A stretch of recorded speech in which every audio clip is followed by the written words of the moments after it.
ka, grabe, napakagaling. Ngayon kami naman ang magtatanong sa'yo ito, dapat mong sagutin.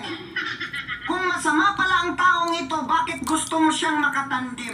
Ngayon, hindi ka pinagbigyan, tahol ka ng tahol. Sino maniniwala sa'yo, yung kambing? Hindi na kami naniniwala sa kudita mo. Noon, kalyado mo si Aquino. Yung binabayad sa'yo, magkano? Ganyan din ang ginawa mo kay Gloria. Pagbibintangan na kurakot, pero nasaan ang ebidensya? Pinapatalsik niyo siya. Ngayon ang pumalit, isa ring walang konsensya.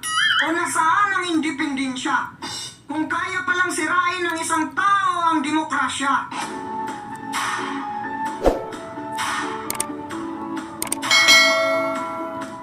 Sa amin, nakapag-harvest na kami, kakatanim lang eh. So, sinasabi mo ba na nakaani na kayo kahit kakatanim pa lang? Tinanim nyo ngayon, tapos maya-maya inani nyo na, nako katangahan. Kami nga nagtatanim kami, hindi naman kami nakaani kahit umabot na sa 1 taon at ilang buwan.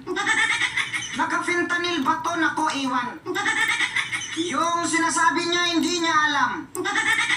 Matino ba talaga to? Yan ang ating katanungan. Kasi tingin ko parang nagmana sa mga vlogger niya na puro katangahan.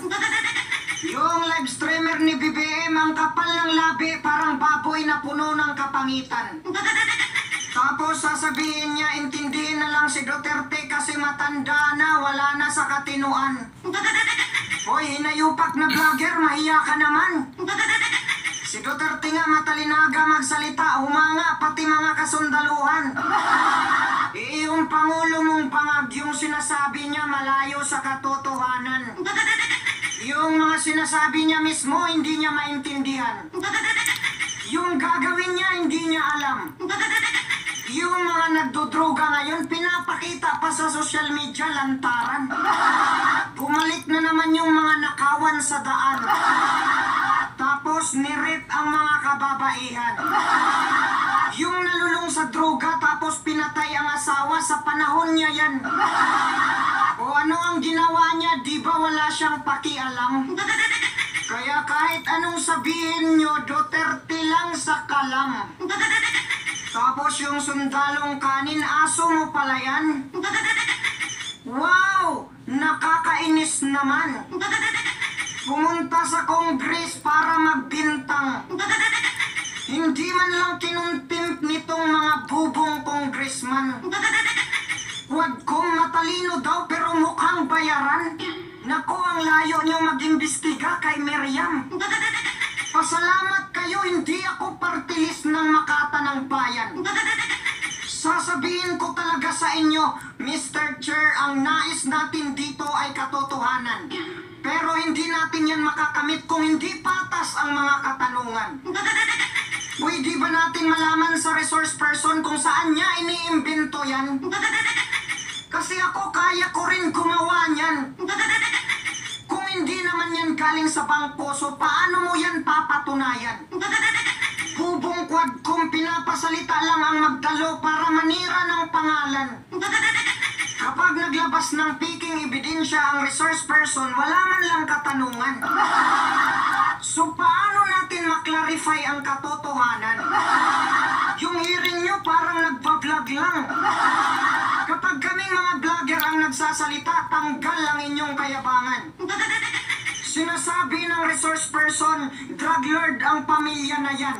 Wala man lang nagtanong, pwede mo bang ibigay ang ebidensya para mapatunayan? Hindi ito hearing, ito ay chismisan. Napakabubo ng ating mga congressman. Kung ako lang si Nera Luna, pinagsasampal ko na yan. Tapos pinipilit magpirma ng waiver. Tanga ka ba, Mr. Barber? Uminom ka na lang ng beer kasi mukha ka pang may hangover. Yung sinasabi mo, sos, na over.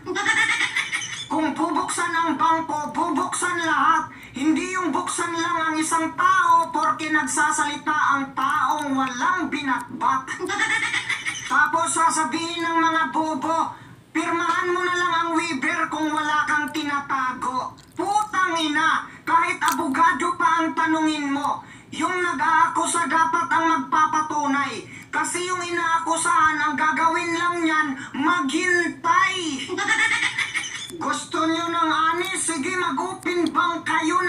sabay-sabay. Hindi porket nagbibintang kayo, lahat ng gusto nyo susundin na ni tatay. Kayo nga siguro mismo, hindi kayo mag-open bank kahit pa mamatay. Kahit ano ang paninira nyo kay tatay, hindi kami magdududa kasi nakikita nyo naman ang pinapagawang malalaking tulay. Doon kayo magpa-open bank sa malaki ang budget pero wala man lang magandang proyektong naibigay. Puta, pundo pa ng PhilHealth ang gagamitin sa infrastruktura kaya manggigigil ka talaga habang buhay. Tapos ito pa si Inday Sara, tinatawag na Inday Lostay. Kasi nga daw yung confidential funds hindi niya mahimay-himay. Kaya nga tinatawag na confidential funds and intelligence funds kasi sekreto yan. Ginagamit ang pundo na yan para kumuha ng intel para malaman ang kasabwat ng congressman. Kung sino-sino itong mga nagkikidnap ng mga kabataan. Tapos itong mga vlogger gustong i-explain ang confidential funds. Saan ka makakita ng intel na i-reveal? Ang masasabi ko sa mga vlogger dyan, mag-aral kayo ng filosofiya kasi kitang-kita ang inyong kabubuhan. Tsaka nga pala, binanatan kanina ulit ni Castro. Wala ka daw isang salita. Bakit daw? Sinabi mo, sasayang ka ng waiver, tapos kinukontra mo. Kaya binira ko siya, oy, sabi ko Noli, ikaw ang pinaka-inutil na vice-presidente ng bansa eh. Magsasalita ka ng hindi mo lang. Alam mo ba ako na yung waiver ni Presidente Duterte? Matagal niya nang ginawa yun. Noong 2016 pa, kinover mo pa nga ako ko. Di ba nagbigay ka ng waiver? Tanda mo yung waiver? Kaya lang hindi ka ako nirelease kasi joint account. Yung isa, anak niya. Kaya yung bangko, hindi nirelease. Pero sa totoo lang, pinarelease na pa rin. Ang laman ng kanyang bangko ay 15 or 16,000 pesos lamang.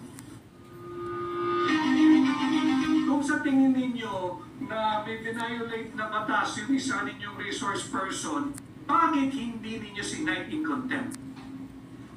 Bakit yung mga bisita ninyo, yung resource person ninyo, hindi nyo gusto yung sagot dahil ayaw tumugon? Base sa inaantay ninyong tugon, kinukontempt ninyo. Bakit yung di umanong nagpresenta ng dubious, fake o spurious bank record, hindi nyo sinight in contempt? Meron yata kayong kinikilingan, meron kayong tinititigan, at meron kayong tinitingnan lamang. Hindi patas ang ginagawang pagdinig dyan sa Kongreso. Senator